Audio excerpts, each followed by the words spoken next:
Buen día, hoy les hablaré acerca de los aspectos sociales del desarrollo económico en México, de 1940 a 1970. Comenzaremos con Manuel Ávila Camacho, conocido también como El Caballero. Fue el último militar en la presidencia y logró estabilizar la economía del país. Bueno, durante su mandato, México atravesaba un proceso de modernización y reconstrucción económica tras la revolución. Sin embargo, persistían profundas desigualdades sociales, especialmente en el acceso a la salud. Para atender esta necesidad se crearon instituciones clave, como lo que fue el Instituto Mexicano del Seguro Social, conocido como el IMSS, en 1943, para brindar atención a todos aquellos trabajadores que no tuvieran acceso a esta. También el Hospital Infantil de México, para combatir la mortalidad infantil. El Instituto Nacional de Cardiología en 1944 para enfermedades cardiovasculares y el Hospital de Enfermedades y Nutrición en 1946. Esta fue para enfrentar todos aquellos problemas de desnutrición que se tuvieran en su momento. Durante la década de 1940, la Ciudad de México vivió un crecimiento acelerado debido a la migración masiva de campesinos y extranjeros que buscaban mejores oportunidades.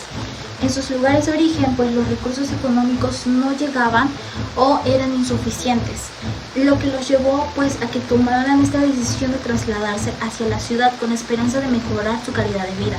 Este fenómeno fue. En este mismo periodo, México vivió un proceso de modernización educativa con el objetivo de reducir el analfabetismo y mejorar la estructura del sistema. La promulgación de la Ley Orgánica de la Educación Pública en 1941 y la creación del Sindicato Nacional de Trabajadores de la Educación en 1943 marcaron el inicio de una nueva etapa de cohesión social. Bajo la dirección de Octavio Béjar Vázquez se promovió la Escuela del Amor. Esta estaba centrada en valores cívicos. Y por último fue la reforma del artículo 3 constitucional en 1945.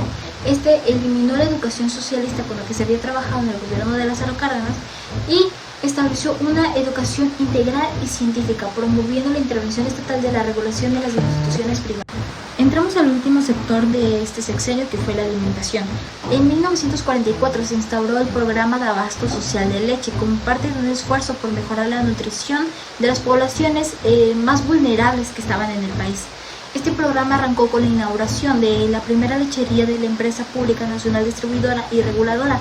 En mayo de ese mismo año se distribuyó por primera vez leche a precios accesibles entre las poblaciones en situación de vulnerabilidad. Entramos al sexenio de Miguel Alemán Valdés, presidente de México de 1946 a 1952.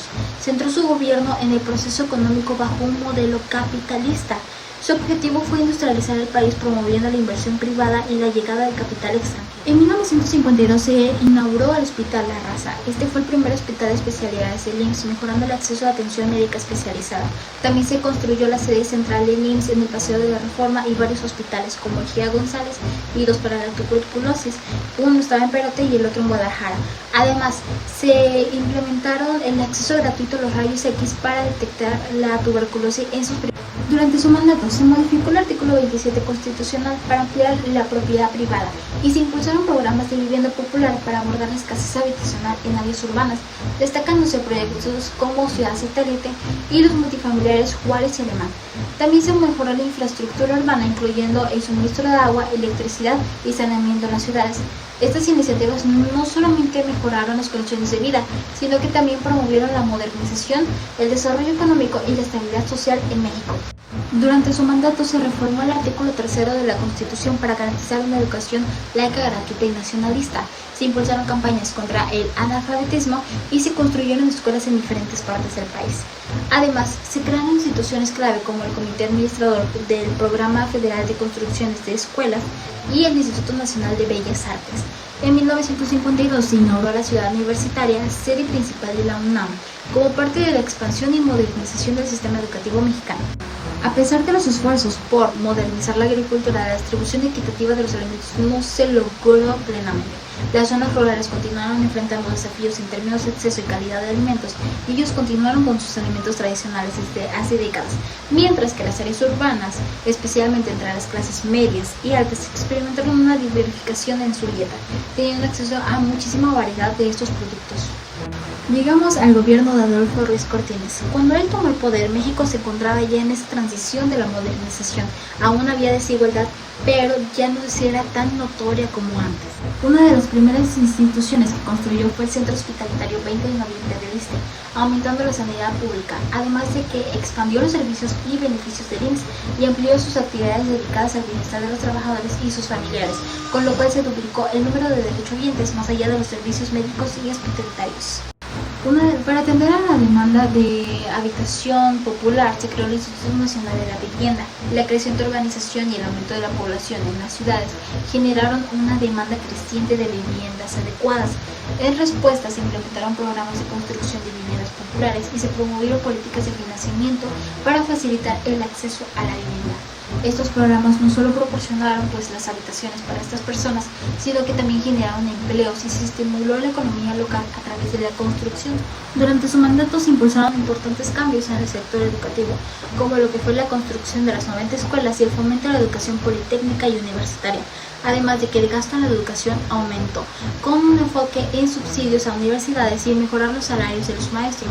Sin embargo, este periodo también estuvo marcado por conflictos sociales, como lo que fue la represión de los estudiantes del IPN en 1956 y el movimiento de maestros en 1958, que terminó en encarcelamientos, y esto tras una protesta por mejorarles el salario. A pesar de estas tensiones, se observó un crecimiento en las escuelas privadas, principalmente confesionales, y una relación cordial con la iglesia. Se implementó un plan agrícola de emergencia con el objetivo de abaratar el costo de vida, especialmente en alimentos. Reorganizó las sociedades de crédito agrícola y ganadero. También creó un seguro agrícola y otorgó créditos a campesinos mediante bancos agrícola y ejidal. Y creó también el Fondo de Garantía y Fomento para la Agricultura, la Ganadería y la Avicultura. Además, estableció los precios de garantía para las cosechas y el seguro agrícola. Y ya por último, otorgó subsidios a los comerciantes de productos básicos alimenticios. Continuamos con el gobierno de Adolfo López Mateos. Este presidente se caracterizó porque continuó con el modelo del desarrollo estabilizador, además de que él logró de que la deuda y el déficit se pudieran mantener y la inflación disminuyera. En el campo de la salud, el IMSS se extendió por todo el país. Se logró erradicar la fiebre amarilla y la viruela, se produjo la vacuna contra la poliomielitis y se hizo obligatoria la vacunación oral para los recién nacidos, además de que se disminuyó el mal de pinto, la tuberculosis y las enfermedades de origen híbrido. En el campo de la salud, el IMSS se extendió por todo. Durante su mandato se edificaron aproximadamente 50.000 viviendas populares, entre ellas 10.000 pertenecían a la unidad de San Juan de Aragua y otras 11.916 departamentos del conjunto de Nonualco, Tlatelolco. Durante su mandato se edificaron aproximadamente 50.000. Durante este sexenio se impulsó la educación pública mediante la creación de la Universidad Profesional Zacatenco del IPN y la distribución de libros de texto gratuitos, garantizando acceso educativo material a todos los niños.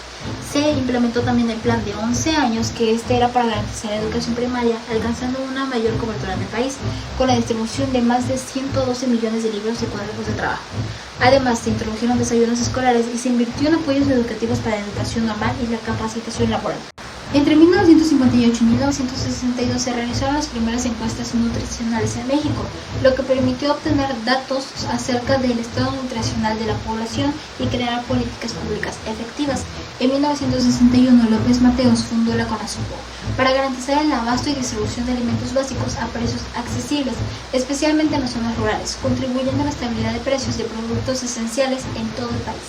Es 1964 y comienza el sexenio de Gustavo Díaz Ordaz. Este gobierno se caracterizó porque se mantuvo el crecimiento económico, pero hubo inconformidad social. Durante su mandato surgieron tensiones laborales en el sector de la salud debido a las diferencias salariales entre el IMSS, el ISSSTE y la SSA. En 1966, 200 médicos destituidos del ISSSTE formaron la Asociación Mexicana de Médicos Residentes para exigir su recontratación. La protesta aumentó hasta que el presidente intervino, desalojando al hospital sin ceder a las demandas. A pesar de estos conflictos, Díaz Ordaz no priorizó al sector de la salud y continuó con las políticas previas, recortando la inversión pública federal a 3.8%. El desarrollo económico de México se concentró en áreas urbanas, lo que generó desequilibrios regionales y una migración masiva del campo a la ciudad. Esto aumentó la demanda de viviendas, superando las políticas habitacionales y dando lugar a asentamientos informales. Aunque se implementaron programas de desarrollo entre 1966 y 1970, no fueron suficientes para cubrir la creciente demanda de vivienda adecuada debido a la falta de política integral y recursos limitados. En 1968 México vivió un periodo de gran tensión social social y política debido a las protestas estudiantiles que exigían reformas y justicia. El gobierno respondió con represión, primero con granaderos y luego con el ejército, culminando la tragedia del 2 de octubre, conocida como la matanza de Tlatelolco, donde murieron y resultaron heridos varios manifestantes. Ante la crisis educativa se implementaron programas de capacitación y formación técnica, creando centros de adiestramiento en áreas industriales y agrícolas, como la Escuela Nacional de Maestros de Capacitación para el Trabajo Industrial y la telesecundaria en 1968. Durante el gobierno de Gustavo Díaz Ordaz, la política agrícola se centró en aumentar la producción y eficiencia del sector rural, aunque no se implementaron programas de apoyo alimentario. El objetivo era de que los campesinos y pequeños propietarios cubrieran las necesidades del país. Programas como el Programa de Apoyo Alimentario surgieron en administraciones posteriores para mejorar la nutrición en familias de pobreza extrema. Finalmente llegamos a la conclusión. Durante los sexenios analizados, el desarrollo económico varió según las políticas implementadas, mientras que en algunos periodos se logró un crecimiento con estabilidad, como el desarrollo estabilizador, en otros el progreso económico no se tradujo en mejoras sociales equitativas. Sexenios como los de Ávila Camacho y Alemán impulsaron la industrialización, pero con desigualdades.